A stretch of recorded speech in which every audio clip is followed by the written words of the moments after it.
Alright guys, sorry for the lack of videos, but I kind of been focusing on my streaming recently, so I'm just going to give you a quick update as to where we are on this Survival Guide series. So, as you can see on the front door, we have quite a few heads, because I've got the heads, more heads, and trader head thingies, and more animal heads, whatever, data packs. So I've got those on the server, so this is a data pack world, not modded. It's still vanilla. It's just got a few data packs in it, just to spice things up. So as you can see, we've got Wandering Trader heads. So the Wandering Traders will give you micro blocks and things, and just a few other little things, just add to their trades, because their trades are already kind of bad. So let's give you a quick tour. So as you can see here, I've done a little bit of decorating. Haven't really done much to the house. So if I go inside here, you can see we've got the map, which I'll show you all those things on the floor, and we are at 116, so that's another reason why I'm using spectator rather than replay, because replay is not out for 116 as of recording this video. So yeah, we've done a little bit of updating here. We've got Cauldron Cat, who's stuck in the cauldron, where I put the carpet on so he doesn't move, so it now looks like a feature. Then we also have, I can't even remember the name of this cat now, Careless Creature. Yeah, that's pretty much it for this house. I haven't done much more. I've fought the Wither twice. Had to kill a couple of zombie villagers. Yeah, we've just got a few heads dotted around the place. Nothing special. Just a couple of things. Just raided the end many hundreds of times, as you can see with all the shulker boxes. So let's just hop over to the next build, which I will show you now. So over here is my bee breeder. It's not automatic, but so I have to go in there and manually breed them, which I probably should actually take some of these hives out. But they are collecting honeycomb, so probably kind of, yeah, they're reasonably full. They've just been going. So the 4 that are in these positions are fully automatic, so they'll just keep harvesting. And then over here, which we've got a spider on top, is my turtle breeder. So I went and collected some turtle eggs, and I decided to challenge myself by making the turtle shell, but at a diagonal, because everybody hates diagonals. So that's one thing over there. And then over here is my start. Well, I kind of attempted, and it works. It works. So this is a fully automatic sugarcane farm on a larger scale, trying to minimize on redstone components. So we're using slime blocks to push them in. It's not 100% efficient. There is some loss behind it, because some of the blocks will stay stuck to the slime blocks. So I probably could change it so that the observer is down 1 block, but I'm not really fast. I will eventually fill out all of this and then put it a couple of layers up, just to increase my paper production, because I don't think I've been AFKing enough in this area. No, I haven't been AFKing enough in this area to warrant having anything. But yeah, we also finished the outside of the base, so the base is finished. I have slightly lowered the nether portal, and I have centered it, and we're also getting snow on everywhere. But this is more centered now. So that ice block is the very center. It was a water source block, but it's frozen over because we're in an ice biome. But yeah, we haven't done much on the inside. The only thing we have done is build ourselves an automatic storage system, and we've also got a shulker box unloader. So down here, where you can see the scaffold, I'll go down here, is the shulker box unloader. I'll give you a quick look around of that. Just follow a tutorial online, because I am useless when it comes to redstone. I'm trying to learn a bit more redstone, but I am quite useless. So I actually had to follow a tutorial on how to do shulker box unloaders. But the storage system is very simple to set up. I probably could have taken 1 row of hoppers out, because it's a double row of hoppers, as you can see. It's a double row of hoppers. I only really needed 1 row rather than 2 rows. And then just have like water going over the top of it, like I've done here, but it's fine. And then, as you can see, I've started using micro blocks to label what's in the chests. So you can see this one is blue ice, and this one's compact ice, which is why there's 2 ice variants here. And then I've got coarse dirt, which I might move into the normal dirt, so I have a free chest. Got prismarine stuff because we've got Guardian farm. I decided to put rockets in here because we are full on rockets. Completely full on rockets. And same with the gunpowder. We're full on gunpowder. But we've been slowly farming up the various blocks. So let's move over to the next area, which is just over here. With hello, fellow spider. But up here, we have the beginnings of our fully automatic honey farm. So at the minute, this is my honey farm, and it is producing honey bottles. I don't know how full it is. I should probably check. How full is this? Oh. Oof. That is very full. I don't even know if there's much in terms of bottles left in any of these. How many bottles are left in here? Okay, so it's still got some. I should probably craft those into honey blocks and then return the bottles. I'm yet to design a bottle return system where I can just chuck bottles in like a chest and it dispenses it out across the board. But I need to find a way to load balance it so that it actually dispenses it evenly rather than just trying to fill up the first one and then go across. Otherwise, then by the time it gets to the end, it will be a bit uneven. And then over here, we decided to do a little bit of decoration value, where we now actually have a dock. So we built this dock and a little boat. This is my attempt of a boat. I did not use a tutorial for the boat, which I probably should have, because it kind of looks a bit... It's alright. Could be better. But yeah, that's my little boat. I did a little bit of terraforming here, which is why I've got this flat area here. As you can see, I also removed the cactus farm. There is one chest left, which has got some cactus in it, but that's it. I moved it out otherwise. We'll get to the hole in a second. Yep, the villagers still there. They are still there. The villager breeder still here.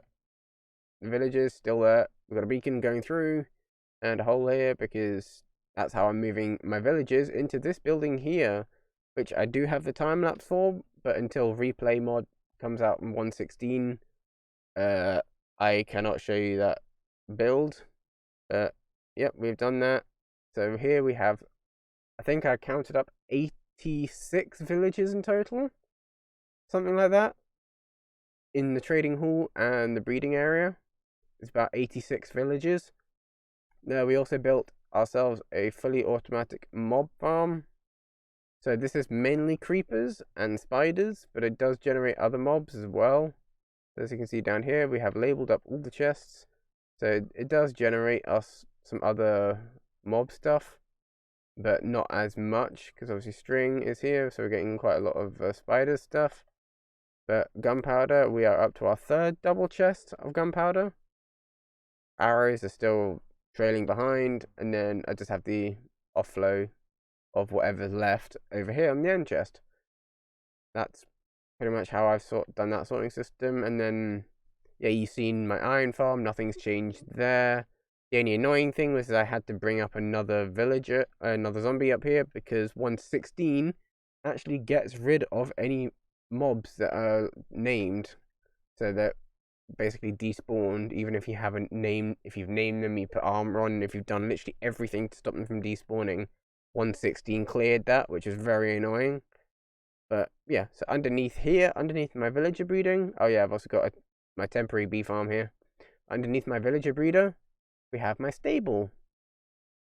The names are very questionable, but we've got 3 foxes, 2 llamas, a horse, a whole bunch of fish in my fish tank, and then in here, the coloured glass is my sheep farm. So my coloured wool sheep farm is all down here. As you can see, every single one has at least 2 sheep in, if not 3, just so we can try and get ourselves as much wool as possible. Because if I go down, you can see it's actually kind of compact. And I left a spot there. I missed a spot. Yeah, as you can see, these have been slowly filling up. The only one that hasn't really is the brown, and I don't understand why the grass doesn't go back to green when there is a green grass block there and there. Neither of them seem to want to go, which I'm very confused as to why that is the case. I really don't understand. But to get down here is just a long corridor down here, which basically leads me to under here. So as you can see, I got rid of the surface access point that was around here, and I just made it through here, which connects under my base, and I have a flower farm and bone meal and a red dye farm, sorry. So it's a fully automatic red dye maker. That's pretty much what's there. I haven't done much more. I've done a bit of sugar, like the sugarcane and pumpkin farm stayed the same. I've just put more glass over so you can see the entire farm. Nether water's here, growing here. That's about it. Down there is my new cactus farm that I built. So I made it slightly bigger down here. So as you can see, here's the cactus farm. Down into the mine that I did have here, I've closed off because of reasons I will show you now. Ooh. Keep going up. I'll just cut through the ground. Yeah, I managed to get myself a zombie pigman head before 1.16 came out, which is now obviously the piglins. So this head will never update, so it will stay as a zombie pigman head forever. Rest in peace, zombie pigman. Rest in peace. Yeah, I managed to get him, I think, on the morning of the 1.16 release. So I managed to get him very quickly. I had to kill literally hundreds. Here is just my automatic concrete maker. I just put the concrete in the dropper, stand on that hopper there, and then just spam the concrete onto that observer, and then voila. Now, the moment you've all been waiting for, this is what I've been working on for many, many hours, is this hole right here. So let us go down. So here is just a slime block elevator, which is why there's a little bit of obsidian here and there, and the pistons all around here, because this is part of a slime block elevator with all this fancy redstone. So we're going to go down. So here was the old entrance. So you can see here, this is where it goes up. See, there's the cactus farm, because it used to go here, and now, this is where I've been mining a lot of my stone for the builds, and then I made myself a custom pillar in the center, which, in fact, hides a beacon. So the beacon is inside this stone pillar that I made. It took me about half an hour, I think, to make this pillar. Not a very big pillar, and it's hollow. And here is the start of the Dwarven city that I am planning on trying to build. So this is what I'm trying to build anyway. So here's just a little ramp up. This is the slime block elevator, which is cool. It does work. It's a little bit slow, but it's now my only way up and down, because I got rid of the stairs, because the stairs were literally just floating in the sky. Also, a cool feature of 1.16, in case you didn't realize, that if you put soul sand and light it on fire, it will indefinitely burn, and it will burn blue. That is a new feature in 1.16. And now what I've been working on the past week is in here. This is going to be the Dwarven great main hall. Kind of like basically it's a castle, but it's like the dwarves always call it the Great Hall. They don't really call it their castle or a keep. It's predominantly a Great Hall, just because that's just what they call it. Everybody calls it something different. So that's why I put a second beacon there, because the other beacon, obviously at level 5, only reaches 50 blocks, and it cut off about here. So it was kind of annoying. So I had to place another beacon another 50 blocks away. So these are literally right next to each other. So I'm constantly going to get the mining speed buff. And then up here is just basically another height just to make the Great Hall taller. That's the only thing. It's just making the Great Hall taller. So I will be clearing out this 1 block floor, which is why there's so many holes everywhere, because I'm going to be clearing it. So there's no point in me filling it in. This is what I've been mainly working on streams. So if you haven't subscribed, yeah, you can subscribe over on Twitch if you really want to. But if you haven't followed me on Twitch already, go follow me over there at twitch.tv/chillastadu, where I stream pretty much every single day. That way, you'll never miss out when I forget to do any recordings. But I do have a lot of these builds on time-lapse, but they're on 1.15.2, so until replay comes out on 1.16, I don't really want to have to uninstall all the fabric mods, which like basically allow me with replay to pretty much I had replay on there. I had what's inside shulker tooltips, so I can just hover my mouse over a shulker box and an ender chest, and it'll tell me what's inside them without actually having to physically take it out, put it down, open it. I can just hover over it and it'll tell me what it is. And it's so basically I just have a whole bunch of client side mods that I basically use. Yeah, this is also my attempt at trying to build natural. I am very bad at landscaping and natural builds. My other thought was to try and stop slime spawning. I'm gonna have a 1 block deep thing of lava all along here. So when I find out like all the slime chunks, like I know over here, obviously where the slime is, this chunk here. If I do F3 and G, you can see this chunk here is where the slime will spawn. So if I mine out a little bit, I can turn this entire chunk into a slime farm, and then just have everywhere else as non-spawnable blocks. That way it will force as many slimes onto here as possible, pretty much. Yeah, that's... Oh, you just damaged himself, but that is pretty much what we have. The only other thing left to show you is over here. So let's speed up my flight using the scroll wheel. Where is it? Here it is. This, don't mind the ice path. But here, this is my guardian farm. So I had to watch a tutorial as well to try and understand how this kind of worked. But basically, I have a whole bunch of soul sand down the bottom there. So obviously push the guardians up, and then there's water sources pushing in. So they will just fall in. And that's it. I have also emptied out all the water from from the inside of here, so that way it helps with the spawning rates outside, so they can't spawn in here. I will get round to clearing out a lot of these walls and random things, just so that way I could potentially turn this into some form of base with having maybe some other like micro farms and things in here, just to so that way it gives me another reason to AFK here. So if I have like a couple of micro farms here, I just want like a couple of micro farms here and there on top of like my main farms. That way I can, wherever I AFK, I'll always be generating something. So that will be very useful. So yeah guys, this is just basically going to be an update video rather than actual gameplay video. So I hope you all enjoyed this little update.